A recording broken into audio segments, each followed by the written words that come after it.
साल था 1857। भारत जो कभी सोने की चिड़िया कहलाता था, अब गुलामी की जंजीरों में जकड़ा हुआ था।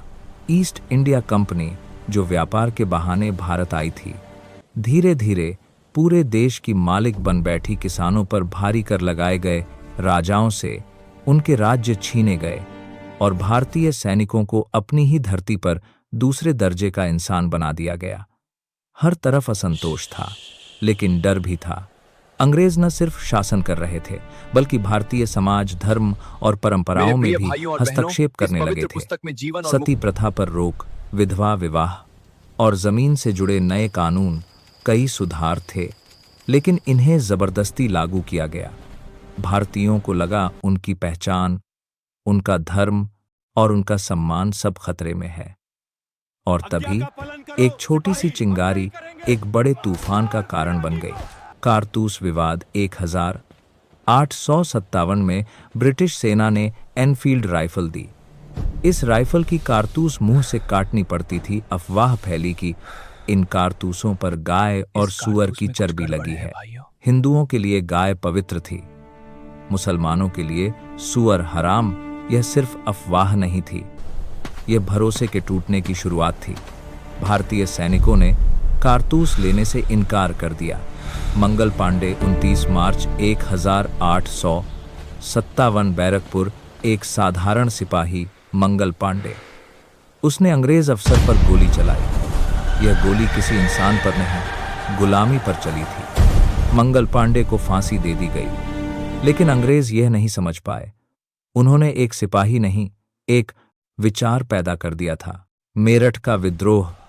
10 मई 1857, मेरठ 85 भारतीय सैनिकों को कारतूस न लेने की सजा दी गई। यह अपमान अब सहा नहीं गया। सैनिकों ने विद्रोह कर दिया, जेल तोड़ दी, अंग्रेज अफसर मारे गए और फिर विद्रोही सैनिक दिल्ली की ओर बढ़े। बहादुर शाह जफर दिल्ली पहुंचकर उन्होंने मुगल बादशाह बहादुर शाह जफर को भारत का सम्राट घोषित किया। लाल किला एक बार फिर आजादी की आवाज से गूंज उठा। दिल्ली अब इस क्रांति का केंद्र बन चुकी थी। लेकिन यह लड़ाई सिर्फ दिल्ली तक सीमित नहीं रही। पूरे भारत में विद्रोह। कानपुर में नाना साहेब, रणनीति में माहिर तात्या टोपे, लखनऊ में बेगम हजरत महल, झांसी में रानी लक्ष्मीबाई।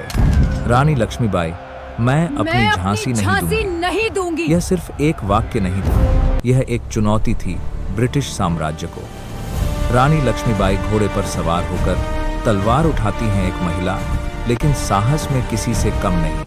अंग्रेजों की क्रूरता। अंग्रेजों ने इस विद्रोह को निर्ममता से कुचल दिया। गांव के गांव जला दिए गए, लोगों को तोप से बांधकर उड़ा दिया गया। हजारों निर्दोष भारतीय मारे गए। 1858 तक यह क्रांति दबा दी गई। असफलता के कारण। इस क्रांति की असफलता के कई कारण थे। कोई केंद्रीय नेतृत्व नहीं, सभी क्षेत्रों में एकजुटता की कमी, भारतीयों के पास आधुनिक हथियार नहीं थे और कई राजा अंग्रेजों के साथ थे। ऐतिहासिक महत्व। लेकिन 1857 की क्रांति व्यर्थ नहीं गई। इसके बाद ईस्ट इंडिया कंपनी का शासन समाप्त हुआ। भारत सीधे ब्रिटिश क्राउन के अधीन आ गया और सबसे जरूरी बात, भारतीयों को अपनी ताकत का एहसास हुआ। समापन 1857 एक असफल विद्रोह नहीं था, यह भारत की पहली संगठित आजादी की लड़ाई थी। यही चिंगारी आगे चलकर गांधी, भगत सिंह और सुभाष बोस की लड़ाई बनी। 1857 ने सिखाया, गुलामी स्थायी नहीं होती, आजादी छीनी नहीं जाती, कमाई जाती है।